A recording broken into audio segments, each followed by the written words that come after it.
দিনটা ছিল রবিবার, আর আমরা প্রত্যেক সপ্তাহেই প্রায় চেষ্টা করি একসাথে কিন্তু একটা ছোটোখাটো পিকনিক করার। তো আমরা এর আগের সপ্তাহেই এই প্ল্যানিংটা করে রেখেছিলাম যে আমরা এই রবিবার সবাই মিলে একসাথে দেখা করব আর একসাথে খাওয়া দাওয়া করব। যেমন ভাবা ঠিক তেমনই কাজ, রবিবার চলে এলো আর আমরা কিন্তু সবাই মিলে সেদিনকে একসাথে প্রচণ্ড আনন্দ মজা করেছিলাম। তো যাই হোক, মাসির বাড়িতে এসেই প্রথমেই বুনুর সাথে দেখা করে নিলাম, এরপরে চলে যাব আমরা নিচে। ওদের পুকুরে অনেকগুলো বাচ্চা হয়েছে, তো দেখো ওদের নাম বুনু কি কি সব বলে। ওরে বাবালে টুনটুনি কুটুকুটু, এর নাম হচ্ছে চিড়ে তোর নাম কুচু চিনি চামচাম। এই যে চামচাম চামচাম, এটার নাম কি? চামচাম। আর এটার নাম? এটার নাম হচ্ছে কফি। আর এটার নাম? এটার নাম হচ্ছে চা। দাঁড়াও, এটার নাম চা।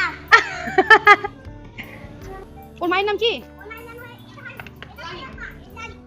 ওটা লালির বাচ্চা? 5টা বাচ্চা হয়েছে লালির? বাহ।